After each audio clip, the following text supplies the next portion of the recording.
সুপ্রিয় দর্শক শ্রোতা, সকলকে শুভেচ্ছা। আজ শুক্রবার 5 সেপ্টেম্বর 2014। প্রতিদিনকার মতো কক্সবাজার জেলা থেকে প্রকাশিত স্থানীয় দৈনিক পত্রিকা সমূহের সংবাদ পর্যালোচনামূলক অনুষ্ঠানে ভয়েস মেরিনা থেকে স্বাগত জানাচ্ছি আমি দিলওয়ার চৌধুরী। আজকে আমাদের স্টুডিওতে উপস্থিত রয়েছে বিশিষ্ট শিক্ষাবিদ এবং কলামিস্ট, গবেষক জনাব নুরুল আজিজ চৌধুরী। জনাব নুরুল আজিজ চৌধুরী, আপনাকে স্বাগত জানাচ্ছি। ধন্যবাদ। আজকে আমাদের হাতে 13টি পত্রিকা এসে পৌঁছেছে। প্রথমে আমরা শিরোনামগুলো একবার দেখে নিই।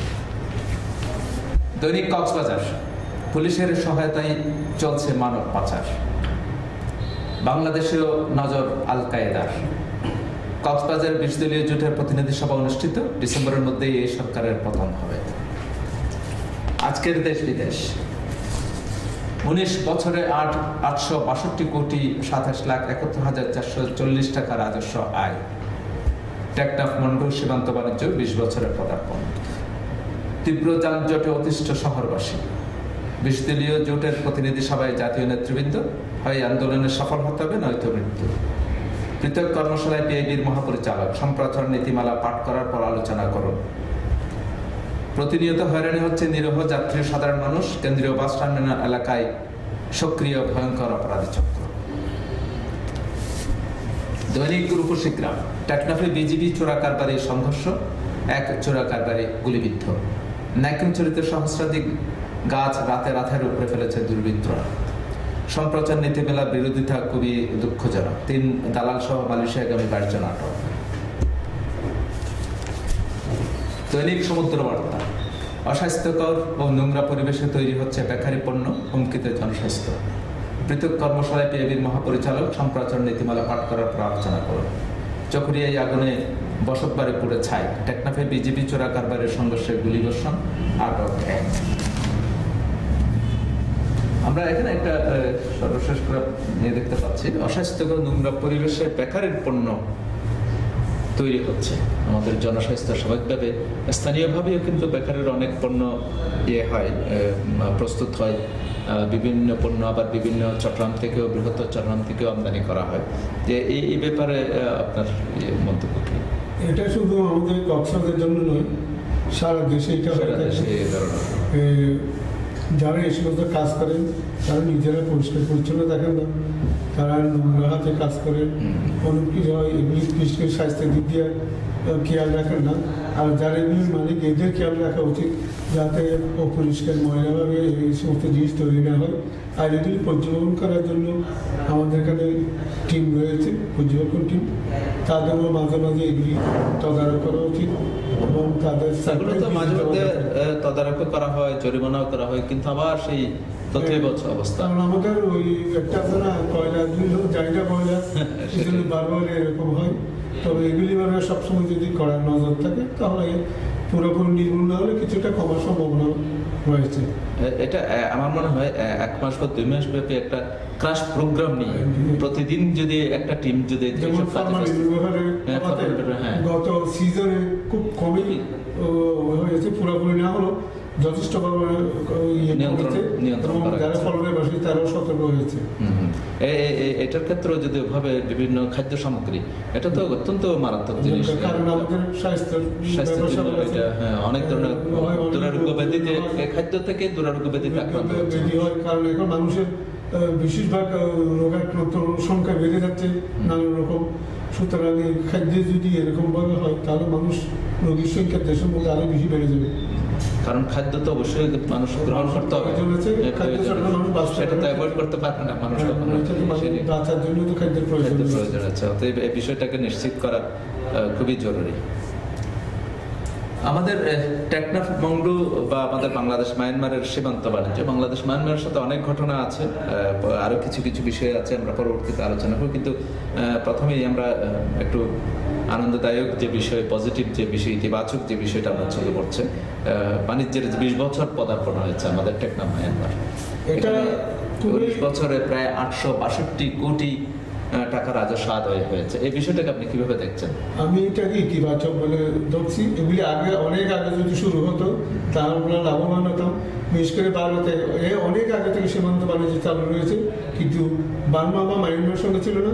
এটা চালু করাতে আমাদের অনেক লাভবান, অনেক কাঁচামাল আমরা মায়ানমার থেকে আনতে পারছি, আমাদের অনেক চাহিদা মিটাচ্ছে এবং আমরা নিকটতম দেশবাতে আমাদের পরিবহন খরচও কম হচ্ছে।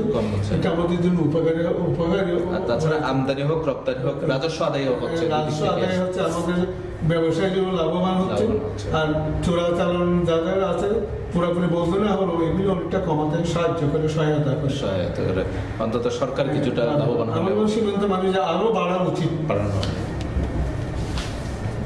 পুলিশের সহায়তায় চলছে মানব পাচার, এই বিষয়টা তো আসলে দীর্ঘদিন ধরেই আমাদের একটা সমস্যা হয়ে গেছে। এটা বিভিন্ন এতদিন আমরা জানতাম আইন শৃঙ্খলা রক্ষাকারী বাহিনী এগুলোকে নিয়ন্ত্রণ করার জন্য বিভিন্ন পদক্ষেপ নিয়েছে, কিন্তু আবার মাঝে মধ্যে এই ধরনের সংবাদ শিরোনামও হয় পুলিশের সহায়তা বা কিংবা আইন শৃঙ্খলা রক্ষাকারী বাহিনীর সহায়তা কাজ করে এখানে, তাদের একটা ব্লেসিংসের একটা ইঙ্গিত প্রায় সময় পাওয়া যায়। এই ব্যাপারে আপনার কোনো মন্তব্য আছে নাকি? এখন ব্যাপার হচ্ছে, আমি গতবারও বলেছিলাম রক্ষক পক্ষ বলে আমাদের সব জায়গায় অসুবিধা।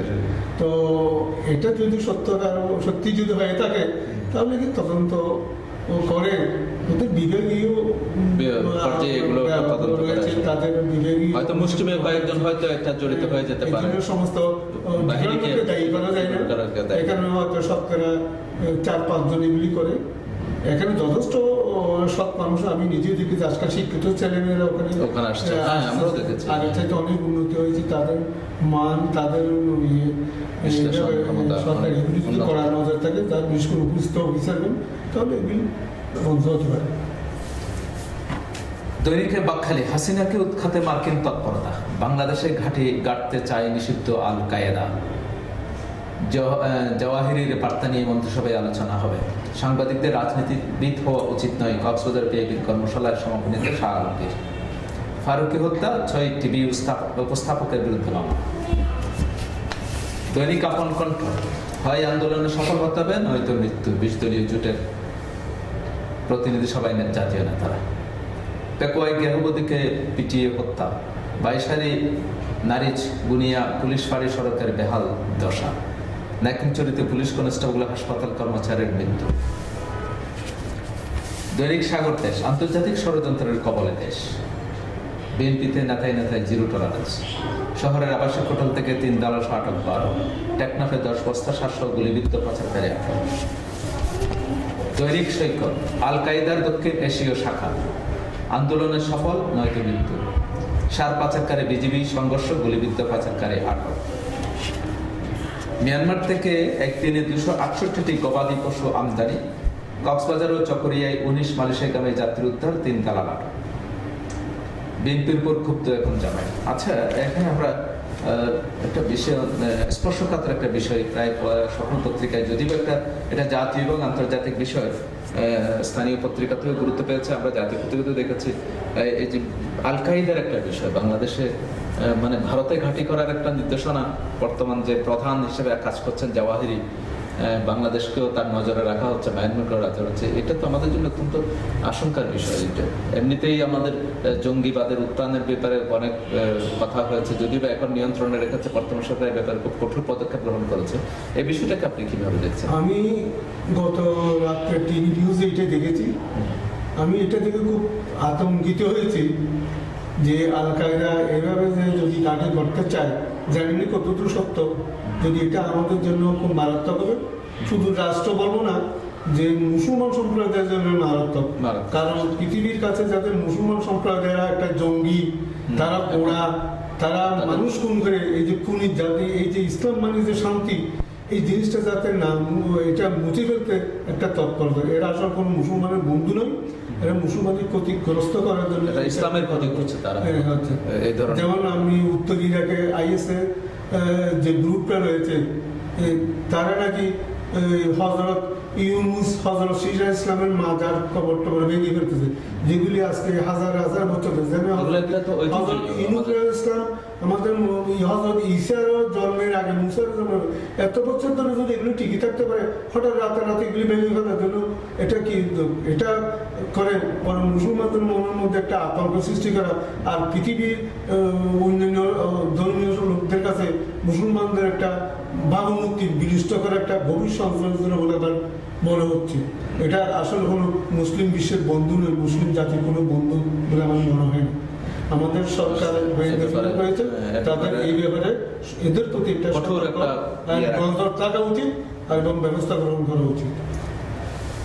আমরা ওই মায়ানমারের কথাই বলছিলাম কিছুক্ষণ আগে, আমরা আমাদের সীমান্ত বাণিজ্যের কথা বলছিলেন, পাশাপাশি মিয়ানমার থেকে একদিনে 286টি গবাদি পশু আসছে স্বাভাবিকভাবেই। এখন সামনে ঈদুল আজহা, কুরবানির ব্যাপার আছে, এখান থেকে একটা বড় ধরনের সরবরাহ আমাদের মায়ানমার থেকেই আসে, কিন্তু ভারত থেকেও আসে। যেহেতু মায়ানমার আমাদের চট্টগ্রাম অঞ্চলের কাছাকাছি, আমাদের জন্য একটা সুবিধা হয় এই জন্য, কারণ ভারতের বেশিরভাগ ধর্মীয় কারণে ওখানে গোমাংস কম কনজিউম হয়। কিন্তু এখানে যে জিনিসটা এখানে আশঙ্কা প্রকাশ করা হচ্ছে, এক ধরনের রোগ পাওয়া গেছে যেটা মেনিনজাইটিস বা ইবোলা যাই বলি না কেন, এই ধরনের রোগ গরুর মাংস থেকেও নাকি হচ্ছে, মানে সংক্রামক হচ্ছে। এই বিষয়টা যদিও বা সরকার ইতিমধ্যে ওখানে একটা মেডিকেল টিম বসিয়েছে পরীক্ষা নিরীক্ষা করার জন্য, এখন আদৌ পরীক্ষা নিরীক্ষা হচ্ছে কিনা এই ব্যাপারে এক ধরনের একটা আশঙ্কা প্রকাশ করা হয়েছে। আপনার কি মত? সরকারিভাবে যদি মেডিকেল টিম দিয়ে এগুলি পরীক্ষা করা হয় তাহলে ভয়ের কোনো কারণ নেই। যদি যে চোরা পথে যে গরুগুলি আসে, গবাদি পশু আসে, সেগুলির ব্যাপারে কিন্তু একটু সন্দেহ হয়ে গেছে।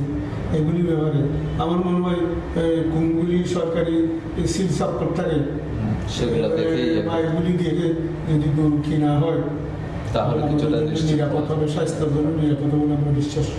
আবার আরেকটা জিনিস দেখা যাচ্ছে, এখান থেকে সার চলে যাচ্ছে মায়ানমারে, এটাও এক ধরনের পাচারকারীদের মধ্যে বিজেপির সাথে সংঘর্ষ হয়েছে, গুলিবিদ্ধ, একজন পাচারকারী আটক হয়েছে, গুলিবিদ্ধ হয়েছে, বিজেপি সদস্যরা একেবারে মারাত্মক অবস্থা পাচারকারীদের সাথে। এটা তো অনেকটা ইস্ট ইন্ডিয়া কোম্পানির কথা মনে করিয়ে দেয়, তারা যেভাবে তৎকালীন সিরাজউদ্দৌলা বাহিনীর সাথে ব্যবসায়ী হয়ে যেরকম যুদ্ধ শুরু করেছিল, এই ধরনের কোনো ঘটনা হচ্ছে কিনা ব্যবসায়ীদের মধ্যে? দেখেন, যারা চোরা কারবারি করে এরা কিন্তু প্রভাবশালী মানুষ, সাধারণ লোকেরা এগুলি পৃষ্ঠপোষক রয়েছে খুব শক্ত, এদের নিজস্ব বাহিনী, নিজস্ব বেআইনি অস্ত্র পর্যন্ত, আগ্নেয় অস্ত্র পর্যন্ত ওদের আছে, এগুলি গোলাগুলি করা স্বাভাবিক, এগুলি করবেন। তবে আমার মনে হয় বাংলাদেশে বা মায়ানমারে যদি সারের চাহিদা থাকে তাহলে সরকারিভাবে সার রপ্তানি যেতে হবে, তাহলে আমাদের সরকারের লাভ হবে, রাষ্ট্র আদায় হবে, আর বাংলা সরকারের এটা বৈধ পথে জিনিসগুলো যাচ্ছে, এই ধরনের একটা ব্যবস্থা গ্রহণ করলে বোধহয় সারের চোরা কারবারটা বন্ধ না হলেও কমার সম্ভাবনা নিয়ন্ত্রণে থাকে। দৈনিক সমুদ্র কণ্ঠ, একে খন্দকারের বই নিষিদ্ধের দাবিতে সরব সংসদ, হয় আন্দোলন সফল হবে নয়তো মৃত্যু, 20 দলীয় জোটের জাতীয় নেতৃবৃন্দের বক্তব্য। শহরের হলিডে মোড়ের আবাসিক হোটেল থেকে 3 দালা সহ 9 মালয়েশিয়াগামী আটক। দৈনিক হিমছড়ি, ইতিহাস বিকৃতির অভিযোগ, এক খন্দকারের বিরুদ্ধে রাষ্ট্রদ্রোহ মামলার দাবি, হয় আন্দোলন সফল হতে হবে নয়তো মৃত্যু। টেকনাফে বিজেপি চোরা কারবারের সংঘর্ষ, গুলিবর্ষণ। চকরিয়া মহেশখালী সড়কে ডাকাতি, আল কায়দার স্বপ্ন পূরণের দুর্বলভূমি বাংলাদেশ নয়। দৈনিক আমাদের কক্সবাজার, টেকনাফ বিজেপি পাচারকারী সংঘর্ষ, অযত্নে পড়ে রয়েছে ইরানি সি বিচ। দৈনিক আজকের কক্সবাজার, কৃষকের সার পাচার হচ্ছে মিয়ানমারে, সম্প্রচার নীতিমালা পাঠ করার পর আলোচনা করুন। নীলের বিজেপি চোরা কারবারি সংঘর্ষ। প্রায় একই সংবাদ আমরা প্রায় সকল পত্রিকায় দেখতে পাচ্ছি। এখানে দুইটা জিনিস আমরা পরবর্তীতে দেখতে পাচ্ছি। একটা জাতীয় বিষয়, যদিও আমাদের মুক্তিযুদ্ধকালীন যিনি উপপ্রধান ছিলেন এবং উপপ্রধান